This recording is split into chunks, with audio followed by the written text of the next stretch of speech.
بسم اللہ الرحمن الرحیم ایاک نعبد و ایاک نستعین.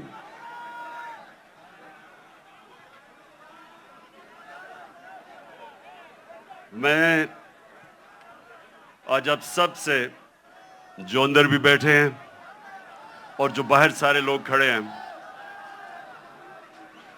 بیٹھ جاؤ تاکہ وہ دیکھ سکیں. بیٹھ جاؤ نا وہ دیکھ سکیں. کہنے صاحب بیٹھ جاؤ وہ دیکھ سکیں. اوہو تھوڑا پیچھے. اچھا جی، بسم اللہ الرحمن الرحیم. میں یہ چاہتا ہوں کہ آج بڑی خاموشی سے میری بات سنیں تاکہ یہ ایک بڑا مبارک دن ہے.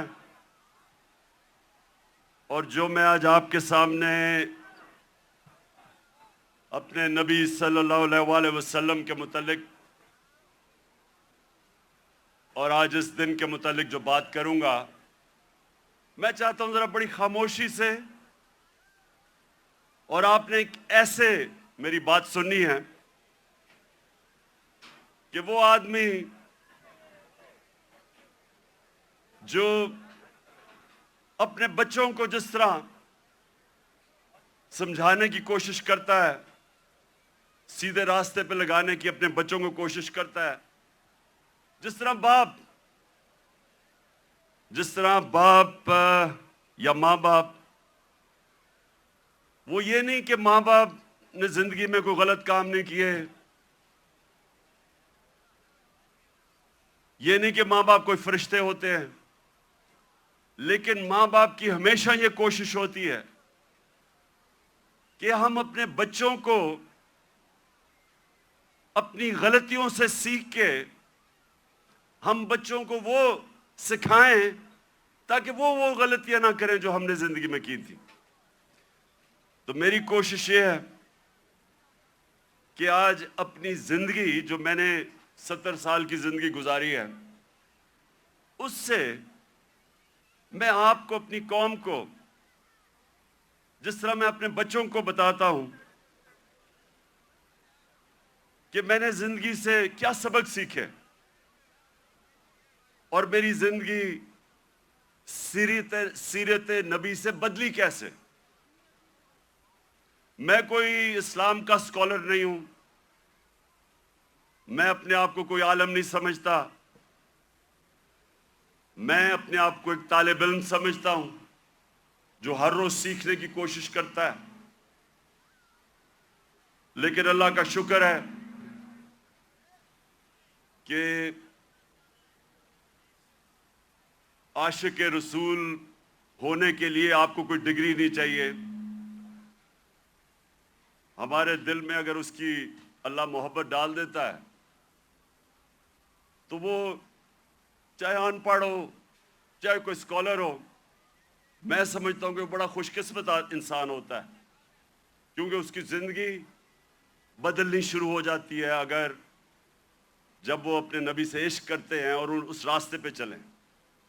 تو میں پہلے آپ کو یہ واضح کر دوں کہ میں صرف اپنی زندگی کے تجربے سے آپ کو آج بات کر رہا ہوں اس مبارک دن پہ. کیونکہ دیکھیں، میں نے ہر قسم کی زندگی دیکھی ہے. کرکٹ سٹار، گلیمر، مغربی زندگی، اپنا ملک، ہر قسم کی میں زندگی پہ دیکھ کے تو آج آپ سے بات کر رہا ہوں. سب سے پہلے ابھی آپ نے جو یہ فلم دیکھی، اس میں دنیا کی تاریخ کا سب سے بڑا انقلاب آپ نے دیکھا. دنیا کی تاریخ میں کبھی اتنا بڑا انقلاب نہیں آیا. 622 سب یہ تاریخ یاد کر لیں کہ 622 میرے پیارے نبی صلی اللہ علیہ وسلم ہجرت کرتے ہیں مدینہ. 632 وہ دنیا سے چلے جاتے ہیں، پردہ کر دیتے ہیں۔ ان 10 سالوں کے اندر تو جو میں اپنے نوجوانوں کو آج، اپنی یوتھ کو، اپنے بچوں کو، ساروں کو جو میں آپ کے ذہن میں آج ایک چیز ڈالنا چاہتا ہوں کہ وہ کیا تبدیلی آئی ان لوگوں میں جو ابھی آپ نے فلم میں پہلے دیکھا کہ جن کی کوئی حیثیت نہیں تھی، جہالت تھی۔ 2 سپر پاورز، ایک مغرب میں اور ایک مشرق میں، کوئی بھی حیثیت ان لوگوں کی نہیں تھی۔ 10 سالوں میں یہ قوم بدلی اور انہوں نے دنیا کی امامت کی، جو آپ نے بعد میں دیکھا کہ ساری دنیا میں چھا گئے۔ تو وہ کیا چیز تھی؟ وہ ہمارے نبی صلی اللہ علیہ وسلم نے کس طرح ان لوگوں کو تبدیل کیا، کیسے ان کے کیریکٹر بدل گئے، کیسے لیڈرز بن گئے سب۔ مجھے افسوس سے کہنا پڑتا ہے کہ نہ ہمارے ملک میں، جو واحد ملک اسلام کے نام پہ بنا تھا، نہ ہی مسلمان دنیا پہ اس پہ کام ہو رہا ہے۔ ہمارے نوجوانوں کو، بچوں کو اسکولوں میں پتہ چلنا چاہیے کہ انہوں نے کیسے انسانوں کو تبدیل کیا۔ قرآن میں اللہ کہتا ہے، میں کبھی کسی قوم کی حالت نہیں بدلتا جب تک وہ قوم خود اپنی حالت بدلنے کی کوشش نہیں کرتی۔ وہ قوم کی حالت بدل گئی کیونکہ لوگوں نے اپنے آپ کو بدل لیا اور لیڈرز بن گئے۔ تو میں آج کوشش کروں گا کہ آپ کو میں پھر سے کہہ رہا ہوں، میں اسکالر نہیں ہوں، میں نے اپنی زندگی کے تجربے سے، جو میں نے مغرب کا پورا میں سسٹم اندر سے دیکھا ہوا ہے، تعلیم میں نے باہر لی، اس کے بعد ساری دنیا پھرا کرکٹ کی وجہ سے، پھر سیاست، پھر اپنا معاشرہ اندر سے دیکھا، تو میں اب آپ کو اپنے طور پہ بتاؤں گا کہ میرے نبی صلی اللہ علیہ وسلم نے کیسے چینج کیا ان کو۔ وہ لوگ پھر سے، جن کی کوئی حیثیت نہیں تھی، انہوں نے دنیا کی لیڈرشپ سنبھال لی۔ اور آج میں سمجھتا ہوں کہ ہمارا پاکستان ادھر ہی کھڑا ہے۔ وہ جو نا آپ نے پہلے حالات دیکھے تھے جہالت کے، ہم اس کے بڑے قریب کھڑے ہیں۔ اور ہم نے کیسے بدلنا ہے اپنے آپ کو؟ اگر ہم نے دنیا میں عزت سے رہنا ہے، اور اگر جو بہت بڑی خواب تھی پاکستان کی، علامہ اقبال، جو ان کی شاعری سے انہوں نے غلام ہندوستان کے مسلمانوں کو جگانے کی کوشش کی، اور ان کی شاعری کی قرآن کے اندر، ساری شاعری قرآن کے اندر ہے اور نبی صلی اللہ علیہ وسلم کی سنت کے اوپر ہے۔ اس کے اوپر انہوں نے جگانے کی کوشش کی ہندوستان کے مسلمانوں کو۔ اور وہ خواب کیا تھی کہ ہم ایک ایسا ملک بنائیں گے جو دنیا میں مثال بنے گا کہ حقیقی طور پہ اسلام کیا ہے۔ اور ان کی ساری نظر تھی وہ مدینہ کی ریاست، جدھر ایک مثال بنی تھی دنیا میں، جو ماڈل نے پھر اس کے بعد ساری دنیا پہ وہ پھیل گئے۔ 1000 سال تک مسلمان دنیا کی سپریم پاور رہے تھے۔ تو وہ میں پھر بھی میں پوری عاجزی سے کہتا ہوں کہ میں کوئی اسکالر نہیں ہوں، میں صرف اپنے تجربے سے اب بات کروں گا۔ دیکھیں سب سے پہلے کیا ہوا، انہوں نے کیسے انسانوں کے کیریکٹر بدلے۔ انہوں نے کیا انہوں نے سب سے پہلے انسانوں کو آزاد کیا، ذہنی طور پہ آزاد کیا، اندرونی طور پہ آزاد کیا، کیونکہ آزاد ذہنی بڑے کام کرتے ہیں۔ غلام ذہن کبھی کوئی چیز ایجاد نہیں کرتے۔ انوینشنز، نئی ایجاد جو چیزیں ہوتی ہیں وہ آزاد مائنڈ کرتے ہیں، غلام نہیں کر سکتا۔ ایک غلام اچھا غلام ہی بنتا ہے, کاپی کرتا ہے. آزاد ذہن بڑے کام کرتا ہے, اور اس کی وجہ کئی 100 سال تک سارے دنیا کے ٹاپ سائنٹسٹ مسلمان تھے, اور وہ اس کی بنیاد رکھی گئی مدینہ میں. تو سب سے پہلے انہوں نے کیا کیا؟ میری زندگی میں جو سب سے بڑی رکاوٹ ایک انسان کی پرواز میں ہے وہ ہے خوف. اور میں بار بار یہ اپنی قوم کو بتاتا رہتا ہوں کہ جو خوف کا بت ہے اس کا توڑنا بڑا ضروری ہے. تو میرے نبی صلی اللہ علیہ وسلم تو جو قرآن تھی وہ چلتے پھرتے قرآن تھے. تو قرآن کے اندر جو واضح طور پہ لکھا ہوا ہے کہ جو لوگ ایمان لے آئے اللہ ان کے خوف دور کر دیتا ہے. خوف کا سب سے بڑا خوف موت کا. اللہ نے کہا زندگی موت میرے ہاتھ میں ہے. لوگ ابھی بھی ڈرتے ہیں موت سے, جب پتہ ہے کہ اللہ نے فیصلہ کیا ہوا کہ جب میں چاہوں گا تو اس سے پہلے نہیں جاؤ گے. عزت ذلت اللہ کے ہاتھ میں. لوگ ڈرتے ہیں کہ ہم ذلیل ہو جائیں گے. میں جب سے سیاست شروع کی لوگ مجھے کہتے تھے جی سیاست بہت بری چیز ہے, آپ کو ذلیل کر دیں گے وہ. اور پھر رسک, لوگ اپنی نوکریاں نہیں چھوڑتے, غلط کام کرتے ہیں, غلط آرڈر لیتے ہیں صرف اس لیے کہ جی میری نوکری نہ چلی جائے, میرا رزق نہ چلا جائے. اللہ نے کہا وہ میرے ہاتھ میں ہے. یہ بڑا امپورٹنٹ ہے آپ کے لیے سمجھنا کہ وہ کیسے چینج آئے مدینہ کے لوگوں. وہ آزاد ہو گئے, ان کی پرواز اوپر جانی شروع ہو گئی. میں اپنی زندگی سے آپ کو بتاؤں, جیسے جیسے اللہ نے, اور جو اس کا سب سے بڑا تحفہ ہے ایمان کا, جیسے جیسے میں نے نبی صلی اللہ علیہ وسلم کی زندگی کو پڑھنا شروع کیا, سیرت نبی کو سمجھنا شروع کیا, تو یہ آہستہ آہستہ میرے بت ٹوٹتے گئے.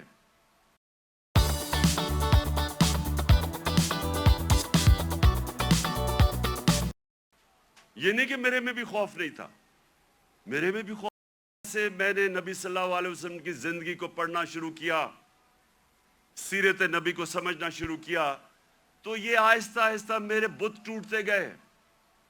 یہ نہیں کہ میرے میں بھی خوف نہیں تھا, میرے میں بھی خوف تھا.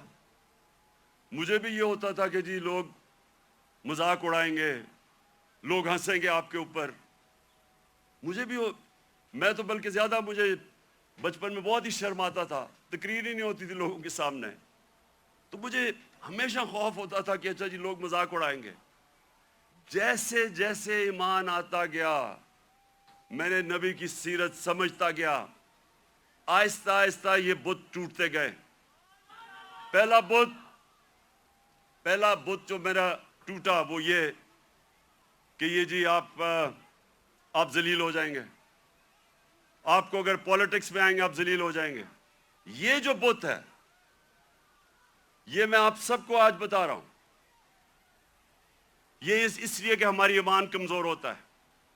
آج جتنا مجھے, جب سے میں سیاست میں آیا ہوں, جتنا مجھے برا بھلا کہا گیا, اگر مجھے ذلت کا ڈر ہوتا تو میں بڑی پہلے چھوڑ کے چلا گیا ہوتا.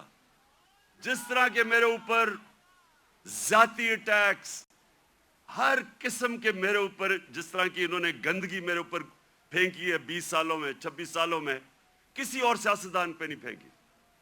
فیملی کو نہیں چھوڑا, گھر کی خواتین, کسی کو نہیں چھوڑا انہوں نے. لیکن کیا یہ اب آپ کے سامنے ہے, میں اپنی ساری قوم کے سامنے کہہ رہا ہوں, کیا مجھے انہوں نے ذلیل کرنے میں کامیاب ہو گئے؟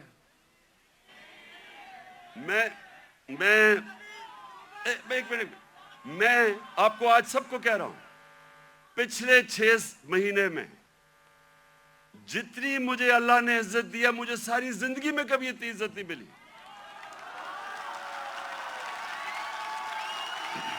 تو اس کا تو میں آپ کے سامنے ہوں. سنیں غور سے سنیں. یہ جلسہ نہیں ہے, یہ غور سے سنیں, کیونکہ میں نے آج آپ کو اپنی زندگی سے سمجھا رہا ہوں کہ اگر انسان کے ہاتھ میں ذلت ہوتی تو آج میں بڑا ذلیل ہو چکا ہوتا. میڈیا یہ کنٹرول کرتے ہیں, میڈیا کو پیسے یہ دیتے ہیں, لفافے دیتے, مجھے تو ذلیل ہو جانا چاہیے تھا. میں اس لیے اپنی قوم کو کہہ رہا ہوں کہ کبھی اپنے یہ جو بت ہے کہ جی مجھے کوئی ذلیل کر دے گا, یہ یاد رکھے اللہ نے اپنے ہاتھ میں رکھی ہوئی عزت اور ذلت. دوسری,